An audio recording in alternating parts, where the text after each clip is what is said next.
We're going to get started since it's a few minutes past 11:15. Thanks for attending this lecture. I'm Dave Edery. I'm the CEO of Spry Fox. Daniel Cook, Chief Creative Officer of Spry Fox, and Ryan Williams, our Director of Technology. Yeah, we wanted to do something a little different this year. And so instead of this will be a little bit kind of sort of lecture, but we're hoping to get to the QA portion as soon as possible, just because we did a version of this talk at PAX Dev last year, and we really enjoyed the interaction that we had with the audience. We felt like there was a lot of interesting opportunities in that conversation. So we're going to try to get to that as quickly as possible. Anyway, so we're Spry Fox. We've made games like Triple Town and Leap Day and Realm of the Mad God, Steambirds, and some other stuff you might have heard of. When we count it up, we think that counts for about 5 new original game mechanics in the past 3 years, which we were actually hoping to do better than, but 5 ain't bad. And we've got a bunch more stuff on the way, and we're going to talk a little bit about how we do that. All right. So one of the trickiest parts about prototyping original game mechanics is getting this core, tight, robust mechanic that you can explore for years and years on end. It's sort of like every time that we create a new game mechanic, what we're trying to do is, instead of going and saying, oh, look, here's this area that's well civilized, and we're going to go and add a little bit more, we're going to extend the boundaries of what's known a little more. What we're doing is we're sending ships out into an empty ocean, and we're trying to find an entire continent. And sometimes you spot land, and it's like, oh, land, that's cool, and you find it's just a little tiny bit of land that isn't worth much at all. But sometimes you find this giant area of gameplay that you can just keep working at for like years and years on end. One of our goals when we try to make these games, we're making games that are services, and games that are services need to last for years. You can't have this little bit of fun that you stretch out as much as humanly possible with lots and lots and lots of content. Instead, what you need is something that people can engage in for hours every week, for years on end, and you can keep exploring and making fresh and changing as it goes. So when we're making an original online game, what we're looking for is that continent of play space. And that's a hard thing to find. So when we say prototype until it's fun, it's more than just, oh, haha, it's fun, I had this little bit of delight, and that's it. What we want is this rich, robust world of fun. And in the process of doing that, so here, this is an example. So you come up with a concept, like historically, the game industry has been very concept-driven. Hey, I'm going to pitch you a concept. Here's this cool concept. It's the most amazing thing ever. That vice president's daughter that he always runs all the pitches past? She's going to love it. And so this one was an asynchronous hide-and-seek. So the idea is hide-and-seek is really popular. People like that. It's a very casual game that a lot of people know. We bring in some asynchronous mechanics so that people can play whenever they want, and we can have some light social elements. We worked on this for about 6 months, and this is a failed prototype. And one of the big, gigantic mistakes we made is we kept exploring the same little tiny spit of land that we had seen and not finding the big areas of fun that we were hoping. And there's sort of 3 metrics that I looked at here, 3 sort of like rules of thumb, if you will. So the first one is momentum. So as we explored this prototype, was the fun increasing from iteration to iteration and month to month? Now, there's ups and downs in prototyping. You try an experiment. We think of things in terms of experiments. Instead of doing features, you're doing experiments. And it's like, I did an experiment. Was it fun? No. OK, that's fine. That's going to happen like 4 times out of 5, right? You're just not going to find the fun. So you have to say, I'm going to take a little bit longer average of whether this game fun is improving. Because if I just go day to day, then I'll have these huge ups and downs. It's like, not fun, not fun, fun, not fun, not fun, you know? And you can get really depressed. But if you go and you look, and on average, the fun is not increasing as the time goes on over week after week or month after month. That's fun momentum, if you will, the velocity of fun increasing. Maybe that's a risk. And it just wouldn't take. It would add something, and it would be hard to add something to the game. We would add a new path system, and it would take 2 or 3 days to implement, and then it wouldn't be fun. And so there was this we had this little hints of fun within the wandering around and finding stuff, but the play space was small, and pushing out at the boundaries, we kept running into walls and impassable barriers. The last piece is that the fun in it was fragile. So one day there would be a hint of fun, and would be playing it. So the way we do this is you do an experiment, right? You make this game. Hey, here's a path that you're going to follow, and as you follow the path, then you see somebody else's footsteps. So you go and you track them down, and then they find that they're hiding someplace, and you mark them and say, aha. I found you, and then they can go and tag you back, and that was the basic system to it. And the fun was very fragile. Now contrast that to, this is a game, Leap Day, that is actually out in open beta right now. And we've got those 3 things: momentum, the size of your play space, and the fragility of your fun. And here, within the first week or so of prototyping, we had this core mechanic that was immensely fun. We would play it for hours. So almost right off the bat, you start seeing ooh, this is really, really enjoyable. And then it kept getting more and more interesting. As we invested more in it, the momentum of fun kept increasing and increasing and increasing.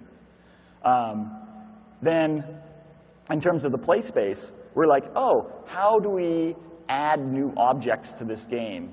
And what we found is when you have chunky variables, like variables that are integer variables, and you have ranges of 1 to 10 and stuff like that, then just by tweaking one of those variables just a little bit, it changed the game completely, and it was still fun.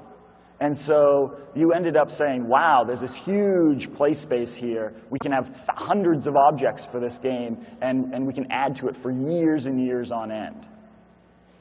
And then along with that, the fun was robust. It wasn't fragile. You can throw all sorts of variable tweaks at it, and it stays fun. It was kind of at a certain point, you almost have to be a jokester and play with your prototype and say, I'm going to do something horrible to it this week.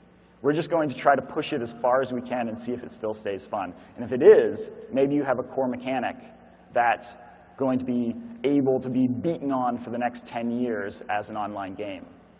And one thing I've observed when we've been working on our prototypes together is, while it sometimes can take a very long time to get a game to the point where it's ready to release, finding the fun hasn't, at least for the successful games that we've made, finding the fun initially didn't historically take for very long. A couple of weeks, a month, 2 months tops, right? One of the problems with the hide-and-seek game that we showed you earlier was that we spent 6 months banging our head against the wall, even though all those warning signs were going off. It's fragile. There's not enough room to maneuver. We keep adding things, and it doesn't make much of a difference. When those signals started going off, we should have started the timer, right? We should have said, OK, we're going to give this another 3 weeks, and if it doesn't work, we're done. But, and maybe finish off the game after 2 or 3 months tops. But we didn't. We kept plugging away at it because we were so enamored of the idea of oh, hide and seek. Everyone's played hide and seek. So falling in love with one of your ideas is definitely one of the things that can hurt you the most when you're trying to make an original free-to-play game. Because this is really hard, right? Making an original free-to-play game is an incredibly difficult thing. Yeah, we had sold ourselves on the pitch. And you find in larger companies that's very, very common. The pitch gets sold, and then the pitch has to happen. And we ended up saying, we threw away the pitch. Leap Day is from the same prototyping thread as the original hide-and-seek game. And the experiment or the mechanic that we're testing at the time to something that's playable as quickly as possible. And I like the navigation analogy, but I'm going to break out a slightly different analogy in a bit. To give you an example of some of the tools that I like to use and the practices that I like to develop to make this happen, one of the tasks I did recently was rounding the corners of the terrain in this prototype that you see here. This is actually pre-rounding in this screenshot. And I've never rounded corners on a polygon before. Wasn't really sure how to do it. So what I did was I wrote a little script that just generates random polygons, rounds the corners, which initially did nothing. So it was just like rendering a polygon and a polygon, and let that run. And then I started editing the code on the other screen. And this makes use of a little supported feature of Unity known as hot reloading. And basically what happens there is when you change your code, Unity can detect that and reload the code and keep running. And you can see your changes as you're editing it. Unless, of course, you make an error, and then it's like, oh, no, you broke it. So that allowed me to see all sorts of bugs as I was going. Like I would like get the spline code wrong, and the corners would not be rounded. They would be spiky. Or like I noticed later on that there was a problem with large polygons where they would turn into loops. They would do a loop-de-loop instead of a turn. And I wouldn't have really caught that if I hadn't had that ability to sort of passively see these changes happening. And so I was able to sort of quickly alternate between test and develop. And the corners are really awesomely rounded. You'll see a few rounded corners later in the presentation. You know, there's some flaws with it that I'd like to see addressed. There's an engine that just came out recently called Loom, and that's the banner feature of Loom, is that you can edit the game or you edit the assets, and just like instantly it shows up on a mobile device. And that's really powerful. The analogy I'm going to break out now, which is slightly different than the navigation analogy, is if you're editing code, it's more like shooting a semi-automatic pistol. So in general, when it comes to technology, we tend to be highly intolerant of any sort of setup, no matter how big its benefits theoretically are in the future, that slows us down in the very short term. Because we need to be iterating on essentially a daily basis if we're going to get anywhere within the 2 or 3 month time frame that I described earlier, for where we want to really lock down a prototype and say, yeah, this is fun and we're ready to move to production. So, we never, and again, there are certainly downsides potentially, but we never spend lots of time investing in some engine up front. If it's going to have massive benefits later on, well, we almost always find a way to just do it later on and harness the benefits when we actually need them. We don't need them right now. Right now, we're just trying to figure out if this core mechanic is good, if the loops around it are good. So we always end up working with Unity or Flash or some existing tech that makes things relatively easy. And yes, it may have its downsides. It may not enable us to make the world's most powerful and most graphically and beautiful game. It doesn't really matter, right? That hasn't slowed us down. Steambirds was played by 20 million people. It was a game prototyped in Flash. Bunny was millions of people. It does not take an amazing engine that you handcrafted for 10 months to make a game that people are going to enjoy. Certainly not an original game. So listen to what your customers do, not only what they say. We think this is always an interesting one to talk about. I want to be very clear. We're not saying don't listen to your customers. It's vital that you listen to your customers. But oftentimes, when your customers are telling you something, they'll say it in a way that doesn't actually help you. Right? You'll understand, for example, that they're angry about something or that they're upset about something, but the solutions they propose to you are not actually the solutions that the game needs. It's just what's occurring to them, right? And if you listen to too much to what they're saying and react too much to what they're saying in a literal sense, you can get yourself in a lot of trouble. So one of the games that kind of, I think, best exemplifies this is Realm of the Mad God. Realm of the Mad God has a super hardcore, very passionate following. Of people who tended to get really happy when they were happy and really angry when they were angry. Even more so, I think, than the average gamer, which is saying something. And so anytime we made a change to the system that they had grown accustomed to, even if it was a really good change, with a few exceptions, we tended to get a major backlash. And it would look like something like this, right? Like here's a forum post, and it's like, you make this change and the world's going to end, and, big fonts and curse words. And of course, I don't know if you can see, but at the bottom, this guy's tagline that appears on every forum post is "I quit, and so should you," and he's talking about the game.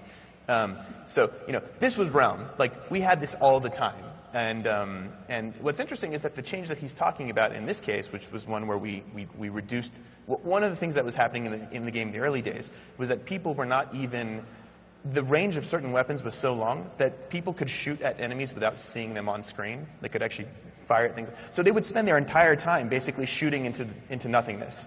Because it's a game with permadeath, and you want to play as safely as you can because you don't want to lose your character. So they would play this incredibly boring fashion because it was the.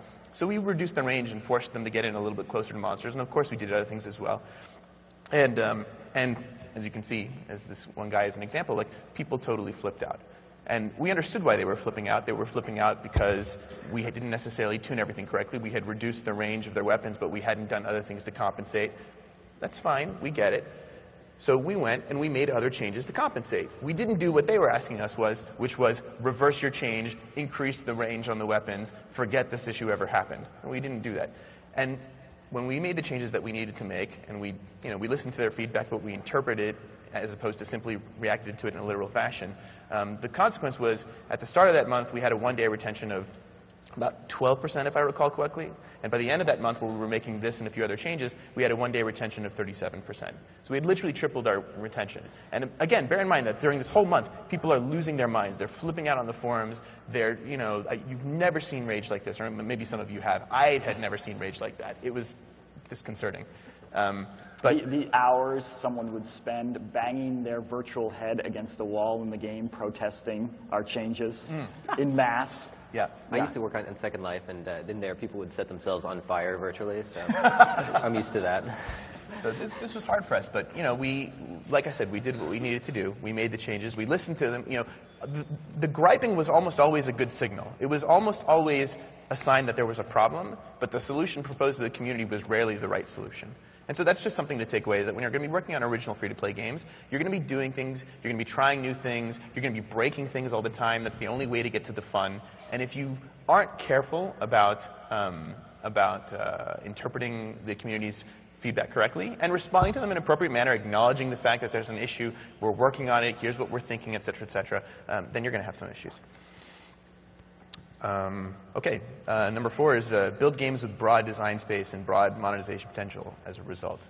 What does this mean? What this means is, in our experience, what we found is that when you make a game, one of the risks when you use a process like ours is that you'll come up with a game that's really deep and really enjoyable, but doesn't necessarily make you a whole lot of money, even though someone is playing it for hundreds of hours. This has actually already happened to us 2 or 3 times. So we've lived this. I have a tendency. Yeah, and so let's go to Tripletown. Have made the mistaken assumption that Tripletown is like some massive, massive financial success, and it's not actually. It does okay. We in mobile it does better than it does on the web, but in general, our revenues tend to top out at $4, $5, $6, $7 a person, and which with a free-to-play game with a relatively low conversion rate is not going to get you a whole lot of money. And we have a lot of people, of course, who play for free and never pay anything. And one of the reasons for that is that the core mechanic of Tripletown is incredible. First of all, it's a single-player game, so all of the richness that comes with multiplayer, all of the social dynamics that you can not only help you spread the game, but can also help you monetize it more effectively, are not available to us in Tripletown. But they haven't moved the needle at all, like literally not at all. So in general, it's a single-player experience, and so we've lost all of the opportunities to monetize that come with that. We'll still make a couple every now and then, but it's not something we're focusing on. So single-player games are our vanity projects now. We do them for fun, not money. Yeah, and we can make some money off of them. We have in the past, but they're not. We don't expect them to do things that drive our company going forward. Anyway, so first of all, the fact that it's single player, already a huge red flag. Second of all, one of the issues that it has, one of its strengths is also one of its great weaknesses. This is an evergreen game. This is a game that people just want to. People are super satisfied to play the main basic mode of Tripletown over and over and over again for years. We've got people who've been playing it for 3 years now. They're totally happy. They don't need anything else. Every time we make an update, they don't care. Some people do, but many of them don't. We've tried everything to try to figure out ways to get them to buy. We've tried adding. Actually, you can't see the screenshot, unfortunately. I just realized. We tried adding premium items that you could buy in the game with only cash. That didn't work. we launched the game with items that you could buy with coins which you could earn or buy with cash. People are happy to buy them with coins they earn. They almost never buy them with coins that they bought. We tried adding a whole new metagame to it where you earn things in the game that you can then use in this capital city metagame, which spans all your different games. And people really enjoy building up their capital city, but they don't actually ever spend money on it. It's very simple. Like, Tripletown is this thing that I zone out and I play, and that's all there is to it. And anything that intrudes upon that is not useful to them, right? So yes, they could buy some items and they could perform a little bit better in the game as a result, but it's almost counter to the point. And why would they spend money to try to improve their performance? Improving their performance is inherently the point of the game to begin with. Like, the joy of the game, it comes from doing better in it without cheating, right? So, and I know that there are lots of games out there where that's not as much, where performance can be purchased. Usually those games are multiplayer, right? Usually the reason you're purchasing performance, not always, but usually the reason you're doing it is because you're showing off to other people, right? Again, this is mainly, in most people's mind, a single-player experience. We could not find a way to get people to want to spend money. And that's ultimately because the game you would never think of Tripletown this way unless you heard it from us here. It's ultimately, in this regard, a shallow experience, right? It has one thing going for it and one thing only, and that one thing is not something that makes you want to spend money. So that's kind of an issue. Realm of the Mad God, on the other hand, is a completely another story, right? It's a highly social, like a truly multiplayer experience. There's a lot going on in the game, a lot of different things going on, and it's not hard to come up with new things to add to the game that people are excited about doing. Are people here familiar with Realm of the Mad God? Do you know, it's basically a massively multiplayer, cooperative bullet hell shooter. So you get dozens and dozens of people all going pew, pew, pew, pew, pew, pew, pew on the screen at once against these giant boss monsters and little tiny enemies, and it's a huge world, and it's got these crazy pixel graphics, but it's kind of it's a cooperative, intense game. It's got permadeath, but it's an MMO. It's an action MMO. Yep.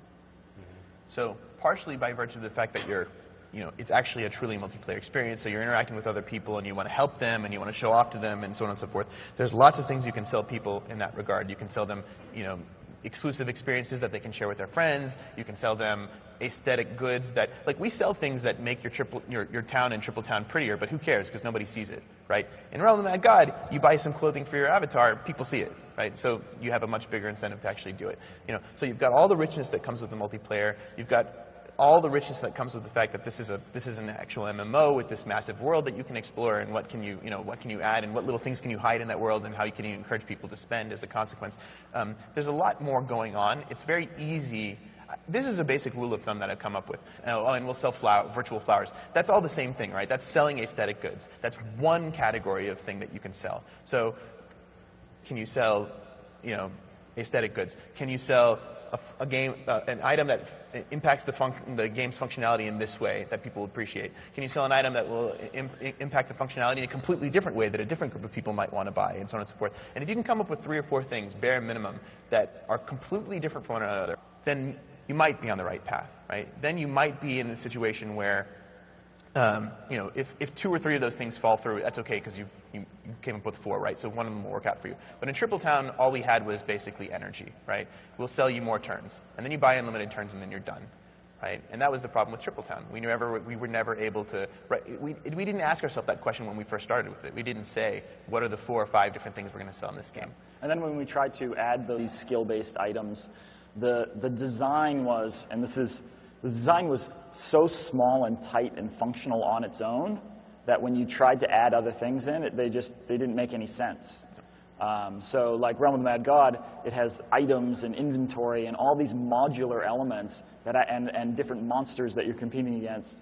And so the space of things that you can add and things you're reacting against is huge. Where on Tripletown it was small, tight, and elegant. And you can see this in Leap Day. For those of you, if you haven't played Leap Day, it's available for free on our website, so go check it out later so you understand what we're talking about. But basically, in Leap Day, we could have made Leap Day very similar to Tripletown. It would have been easy. I mean, it could have been a single-player experience. It could have been something where you have a set number of items, and you build things in the world, and done, and that would have been that. And it would have been very easy to go that route. But instead, you can see that where we learned our lessons, and we said, okay, right from the beginning, how are we going to build this so that there's lots of opportunities to expand in a lot of different directions, particularly when it comes to monetization. And that's why Leap Day has an inventory system, that's as complicated as it has. That's why Leap Day has the social mechanics that it has. That's why anytime you look, that's why Leap Day has a booster pack system, for items. All that stuff we thought of almost all that we thought of from day one. Like we went in with the idea that we were going to need these kinds of things. All right. So, what does it cost to prototype? To innovate with one of these things. Instead, it's like I need a team that's able to come up with cool prototypes. So, what does that look like? So, you guys are familiar with the A-team. The A-team is too large of a team, right? The A-team is a big team. Like Faceman and what's this guy's name? I don't remember. Yeah. Get rid of those guys, right? You only need, at most, 2 people when you're prototyping. That's me on the right. Yeah. That is you on the right. So B.A. Baracus was the engineer on the team. They don't really call him out, but if you're looking for a role model for an engineer, that's your guy, Mr. T. Look in the mirror and say, that's me. So what we found is that if you keep the team small, usually what we do for our teams is I'm usually a designer on it, and then we have a programmer who's full-time. And maybe two programmers. Mm-hmm. But usually early on, we have just one. The process of prototyping it's about finding the fun, but it's not really about making features. It's instead building up, there's a secondary element to it, which is building up a mental model of the fun for the game.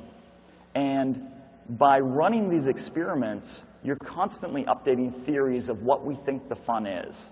And as the team grows in size, and you're spending less time on, hey, look, what's our shared mental model of this game and how it plays, and is it fun, and can we evolve it together? You almost want a team so small that the 2 people are thinking like one organism.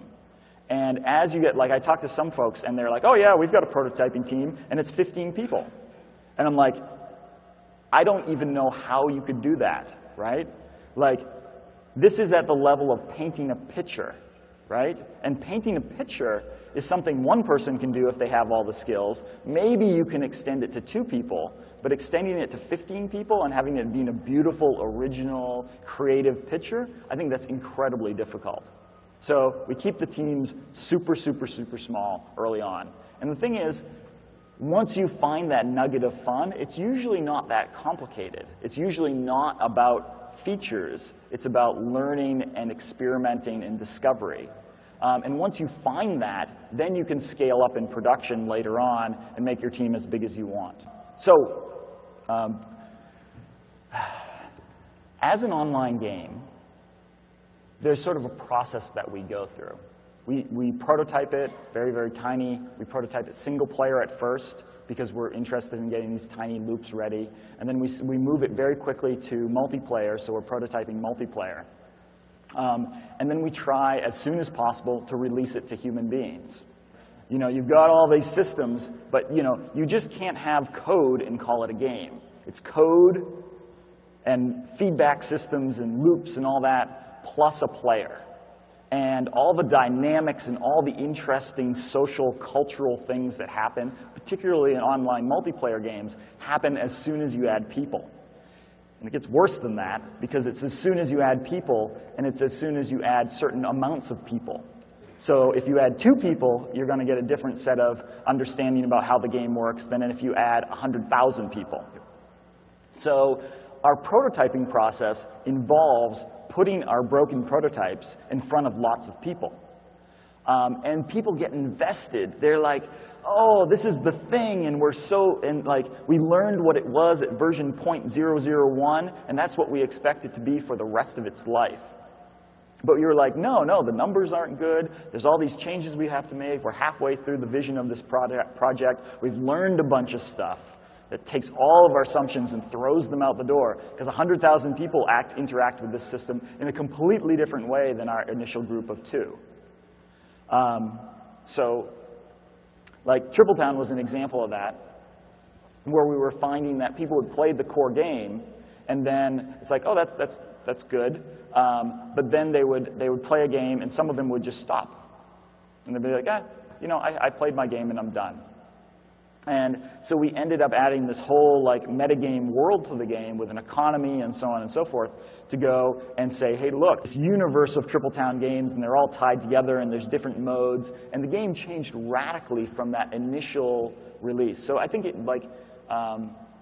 took us like a few months to get the first version of Tripletown out on Facebook.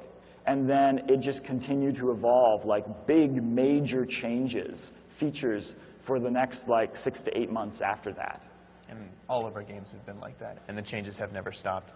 And I think it's really worth emphasizing what Dank said about the about how much numbers of people can make a difference. I mean, we haven't talked in this presentation a lot about playtesting. We do think playtesting is vital. We do that too, even during, like, Dank's doing it every week during the prototype phase with, friends, neighbors, and just all sorts of random people. But that only gets you so far, particularly when you're making a multiplayer free-to-play game, right? You learn a lot from doing that, but you always learn more when you get it in front of an actual population of users who are just playing on their own without any relationship to you whatsoever. You get interesting new kinds of feedback. You see interesting new things that are broken. So in general, we really do feel very strongly about getting our games out there. Now, with every single game that we've released, we've learned certain lessons. Certain lessons we've learned them, and so we tackle them before we release the game, so we don't have to have the same painful interaction with the community. But that still doesn't. That we're still putting out games within, probably, if I had to make a wild guess, 6 months to a year. Before Leap Day, we released with no progression system. We knew that was a major flaw of the game. That it had no progression system, no metagame, no nothing. But Leap Day was such an original game and had so many interesting things going on in it that we were really worried that there may be some core problem with the game that we just weren't seeing and that wasn't coming up in playtesting. So we put it out there knowing that people were going to scream and shout and say, hey, where the hell is your progression system? What the hell is wrong with this game? So this is one that I struggled with. So my background is, like, I did art for years. So I think of things as an artist. I think of some things as a visual artist. Often when I think of ideas, if you look through my notebook, there's often visual ideas first, visual concepts.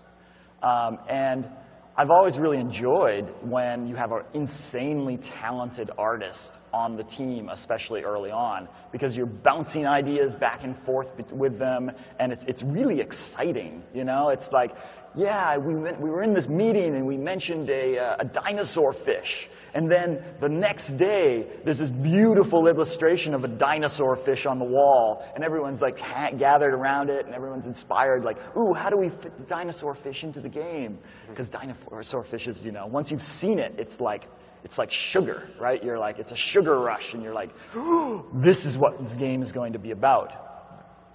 And we found that doesn't work so well.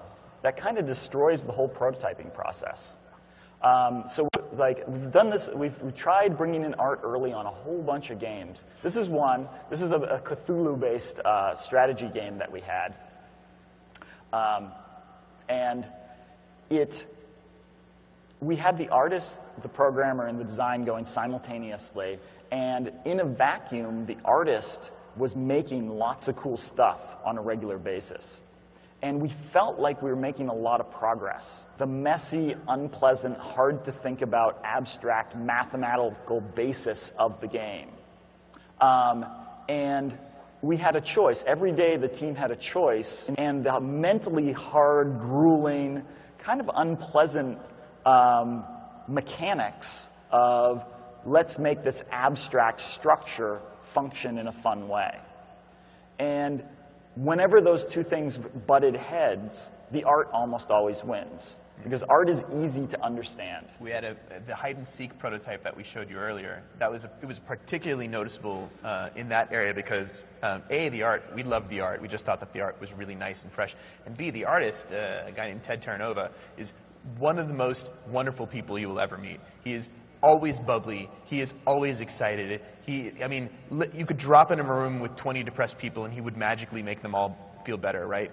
That made it 10 times worse for that prototype. That's one of the reasons why that prototype went 2 or 3 times as long as it should have, because he was making all this great art, and we were so excited about what he was doing, and he was so excited about what he was doing, and the interaction was so positive that we just kind of kept ignoring all of the warning signs that we told you about earlier. And it didn't do anyone any good. It didn't do him any good. It didn't do us any good. And we all agreed after the fact that he should not have been involved until the game was a lot more fun.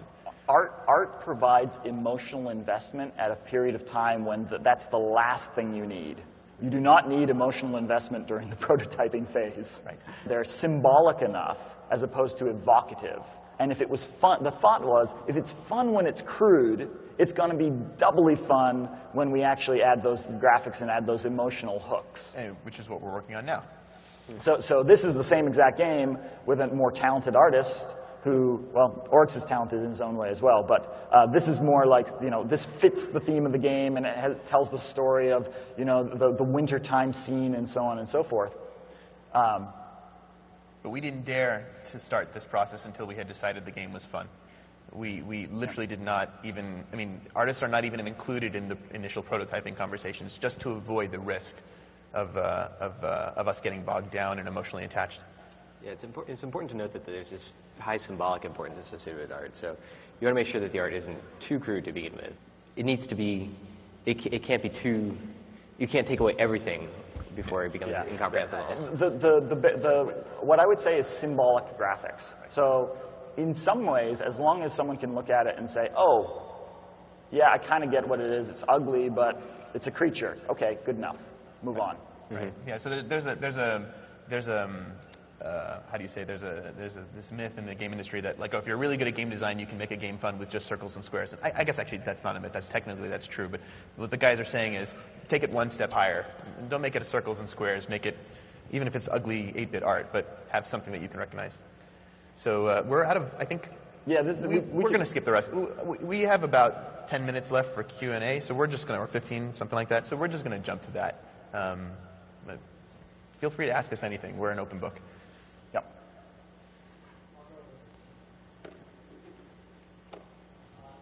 You were talking about releasing a game even early.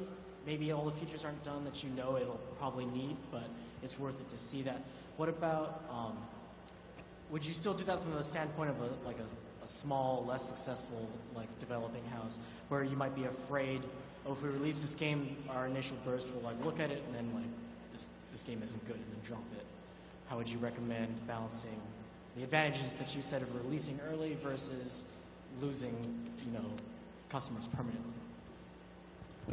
That's a good question. So we don't, the whole losing customers permanently issue is only an issue if you're, so for example, there are certain platforms where your launch day is super important, right? Like, you don't launch a game before you're ready to on Xbox Live Arcade or PSN, right? Because if your launch doesn't go well, you're completely hosed. You'll never get a second chance unless you're incredibly lucky. On the other hand, if you're making a web-based game, which almost all of ours start off that way, then you've got literally a million places where you can launch. And if it doesn't work out in that place, you can be a little bit more experimental. Or for that matter, just your own site. Leap Day is not available on any portal right now except for leapdaygame.com. And we announced the game on Facebook and on Twitter, and a few friendly journalists wrote about it, and a bunch, hundreds of people come in. We learn a bunch of hard lessons, and if for some reason we've missed something and it doesn't work out on one of those portals, that's okay, because there's more where that came from. And eventually, when we feel really good about it, then we'll release it on mobile. But even then, we won't do it a global big-ass launch. We'll probably do Canada only to start, right? And we'll see if there's any issues in Canada. And then once we've figured that out, and by the way, I'm not kidding. This is it's amazing. This has become the thing. Everyone releases their free-to-play mobile games in Canada first. So we'll release it in Canada first. We'll see if there's any issues, technical, design, or otherwise, and then we'll go. So for us, there's no such thing as the release of a game. There are dozens of mini releases, some bigger than the others, and that give you that slow and steady ramp up. And that's really how you learn. If you're emotionally used to large launches, it feels so radically different, because it's this dribble of tiny little launches. You're doing this Operation Rolling Thunder, right? You're like, you're slowly releasing it, and you're hopefully gaining momentum, but it's not like, oh, we released the game, now let's go on vacation. It's just this steady thing. Yep. Yeah, you're like, do I tell my mom to play the game? Yeah. Is this Like, important? Is this a if big she's deal? into No, maybe next year.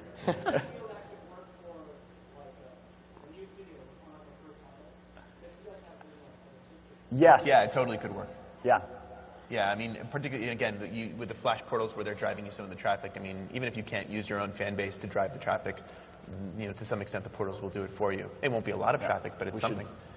Go for it. Gentlemen, good to see you again. Hey, man. Just real quick, I don't know if you have an interesting answer to this, but I'm curious, both in High Grounds and Leap Day, it's the booster pack system.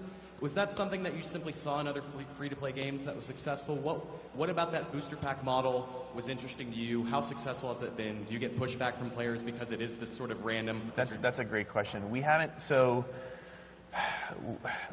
we didn't really think a whole lot. We joined up with Scott Brody and from Heart-Shaped Games on making High Grounds. He'd been working on it for a while and Daniel had been mentoring him, and they had been talking about the game for a long time. And it was essentially a CCG. So booster packs were kind of the obvious thing. I don't think we ever had a discussion about trying anything else, quite frankly. Just booster packs were the obvious model. But one thing we realized after launching High Grounds, and seeing a pretty good reaction to the booster packs. I mean, there was no major complaining about the randomness of them or anything like that, and they monetized reasonably well. One of the things that we realized after the fact was, hey, people understand booster packs, right? The booster pack, the idea of a booster pack, and buying it for a certain price and getting random things from it, and some of those things are rare and some of those things are not rare. That's been around for a really long time. It's really nice to not also be introducing a new form of monetization to them. Every time you add something new, and please, to be clear, I'm not counseling you against doing new stuff. That's the whole point of this talk. But like every time you add some radical new thing on top of your game, that's one more potential point of failure. So we really want to make new original games. Making new original forms of monetization is a lot less interesting. Mostly I just want to be able to make a game that is fun and enjoyable and original and hopefully get paid for it. It will fit in some games, it won't fit in others. But for us, when we see that it does fit with the design of a game, that makes us very happy because it's not hard to explain. And that's really the bottom line is, when you're doing these kinds of games, anytime you find yourself saying, that's one less thing I'll have to explain, that's probably a good thing. Go ahead, sorry. Hi. You talked about the importance of small team size, and two thoughts crossed my mind. One would be cutting out a lot of maybe good ideas from having a larger pool of people participate in the process, and secondly, a certain loss of engagement on the production team if they are cut out of the early process. And I wonder if you talk a little bit about how insulated these very small prototyping teams are, and if it's just about the creation of the prototype that needs to be small in the way you work with a small group of people, or if it's important that they're insulated from ideas and artists and these things in that process. The isolation is really, really critical. There's this sort of concept of we're going to make the best game ever. And we're not actually interested in making the best game ever. We're interested in making a unique and interesting game, given it's a, hey, there's these people and they've got these influences and they're creative and interesting folks. Like, what would they make? What would, I don't want Salvador Dali to go and say, go into a committee and get all sorts of ideas. Like, I know you had this idea about this, melting clock. But really, this other guy had this idea for like a melting, laptop, and laptops are cool and they're modern, so we should put that in, right? It's no, let the small creative group come up with something, and there's a joy in its personality and uniqueness that comes from that alone. And then, as part of bringing the teams on, because our teams overall, even in production, are relatively small, they end up being like 5, 6, 7 people. We're able to form a unified creative vision and social norms relatively quickly. I think as you get the very, very large teams of 200, 300 people, then it's going to be more difficult. But when you start out and you slowly, one of the things that people don't do well in growing their teams is deal with phase changes in group sizes. So if you have one person and then you add another person, they can usually come to a set of agreed on, common shared goals and social norms relatively quickly. If you go up to 3 people or 5 people, you can do it again. But if you go from 5 people to 20 people, then you often see massive conflict because the whole group is trying to, fight with itself and figure out like who's in control and what's the vision and so on and so forth. So if you grow your team very slowly and you have a clear, concise, easily understood, tangible vision in the form of a playable, fun prototype, then I think you can actually go over those phase transitions, those group phase transitions in a reasonable way. Hi. So we have a small mini prototyping team in our company, and I'm always having this struggle about implementing art in the prototyping, and you guys talked about it, but I wanted to ask you guys, how do you get people inspired without art? Because a lot of times we'll find when we try to separate the art from the prototype, people will start to they won't get that energy and enthusiasm, and it will, when we were like, okay, that's good, then it would be like, well, I don't know what direction to take it, and then when we try to sell it to people outside of the team, they're like, well, what is this? I don't understand what this isn't fun. It's great to isolate people from naysayers, and it's unplayable, and there's no goals, and it's this horrible thing, and you're like a hound as the prototyping team, and you scent this there's a sniff of fun, there's a trail of fun that you've got, and then you show it to somebody else, and they're like, this is dumb and ugly, and you get depressed, and you're like, this is horrible, and maybe you doubt yourself, and you don't follow through on those things. So. Usually what we do is in those early stages, they're either players we probably are going to, we're educated enough and expert enough and experienced enough to ignore 99% of what they say. And we know they're going to say it's crap, and that's okay. And we've trained our iron souls to put up with that. And then for people who are, more, like, oh, the executive is going to come in, that would be David. It's more like, hey, look, this is the process, and we've talked about this process many, many times, and it's not going to be fun at this stage, but that's okay. This is harder in a big company. I honestly don't know how exactly you would do this in a big company. I was never successful at Microsoft, and neither was Daniel at getting prototypes out there. I do think that one thing you need to do, if at all possible, in my limited experience in big companies, the people who were able to get their prototypes farther along than I ever was able to, kept them secret for a long time, kept them skunkworks for a really long time. And I do think that that's what you would do. You keep it ugly and simple and skunk for as long as you can, and then when you have no choice and you have to show it to an executive, then finally you make it pretty, right? But not before then. I think concept art could also help a lot, because I don't know if you saw, you remember the ugly and then the beautiful version of the game. So it's tricky. It's a really hard problem. Like as soon as you're showing it to someone who doesn't understand game design and the process of prototyping, if it's not at near release polish, there's an 80% chance they're just going to crap all over it, right? So you just have to deal with that. What I like to do is get the game to the point where it's fun and playable, show it to users before I even show it to people, some of the people in the company, because I know they just don't have the mental understanding of how to deal with prototypes. And then once it's fun and enjoyable, then it's like, okay, we've got to the point where an imbecile can sit down and play this and enjoy it. Now we show it to them. Yeah. Hi. What part to unlock as opposed to being able to go everywhere, but not with the same facility that they could if they had more tools? It varies from game to game. Triple Town has an incredibly hard lock. It's like a Triple Town on mobile. There's the basic version of the game, and there's Boomtown, which you can play once per day, and that's it. If you haven't, actually that's not true. With ads, you can play it a few more times. And then every other mode in the game is just, sorry, you have to pay for unlimited turns, or you can't play these modes.